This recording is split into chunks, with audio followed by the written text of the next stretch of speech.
Congress Nehru first prime minister যিনি প্রথম প্রধানমন্ত্রী ভারতবর্ষের উনি আম্বেদকরকে দুই বার হারিয়েছেন।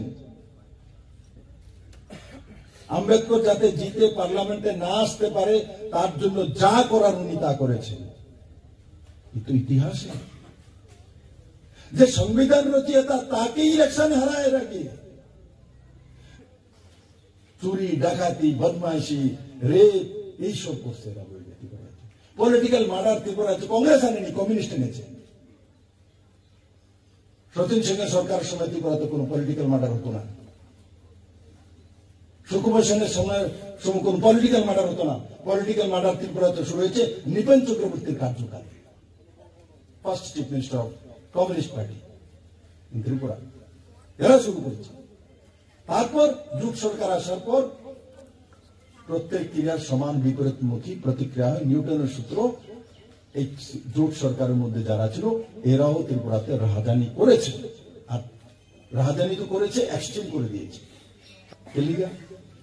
এই যে সারা ত্রিপুরা রাজ্যের মধ্যে ঘুরা কমিউনিস্ট দল বাইরে মনে করছে আর জীবনে যেত না। মানিক সরকার তো ঘোষণাই করে দিচ্ছে 100 বছর কমিউনিস্ট পার্টি থাকবো। খেলা আছে 2018 ইলেকশন আগে 100 বছর কমিউনিস্ট পার্টি থাকবো, কত বড় অহংকার। মা যে জন্মদাতা 9 মাস পেটের মৃত্যু নেয়, তার মৃত্যুর পর তার শ্রাদ্ধ করে না।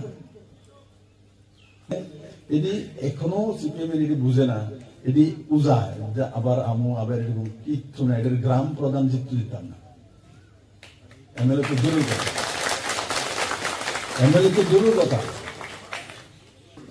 উনি বিদ্বান ব্যক্তি, পণ্ডিত ব্যক্তি, ওনার বিষয়ে জানা। উনি ভারতবর্ষের সংবিধান রচনা করেছেন।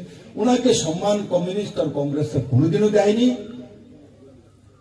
ওনার সমাজের লোকের ভোট দিয়ে গেছে কংগ্রেস আর সিপিএম সবসময়, কিন্তু ওনাকে কোনোদিনই সম্মান করেনি, ওনাকে রেসপেক্ট করেনি, ওনার পরিবারকে করেনি, ওনার যে ব্যবস্থা ওকে করেনি। সংবিধান তো কংগ্রেসও মানে না।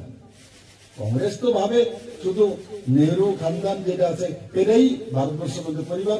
আম্বেদকরের জন্ম যেখানে হয়েছে, কর্মভূমি যেখানে, পঞ্চতীর্থ বানিয়েছেন নরেন্দ্র ভাই মোদী সেখানে। ওনার বিদ্যার স্থান, ওনার জন্মস্থান, ওনার কর্মস্থান, এগুলোকে বেছে বেছে বেছে 5 জায়গাতে পঞ্চতীর্থ। আজ মানুষ লাখো কোটি কোটি মানুষ সেখানে যায় এই পঞ্চতীর্থ করার জন্য। কমিউনিস্ট কি করে?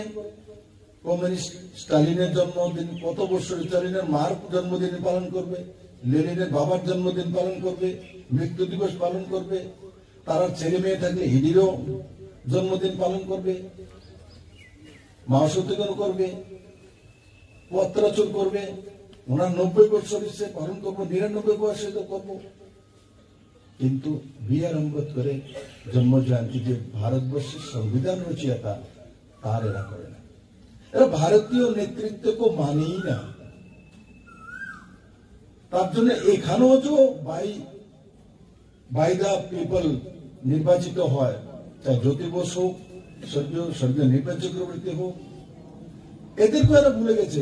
এদের জন্মবার্ষিকী দেখবেন তো খুব ইক্কা দুক্কা করবে, কিন্তু লেনিনের জন্মবার্ষিকী পালন করবে।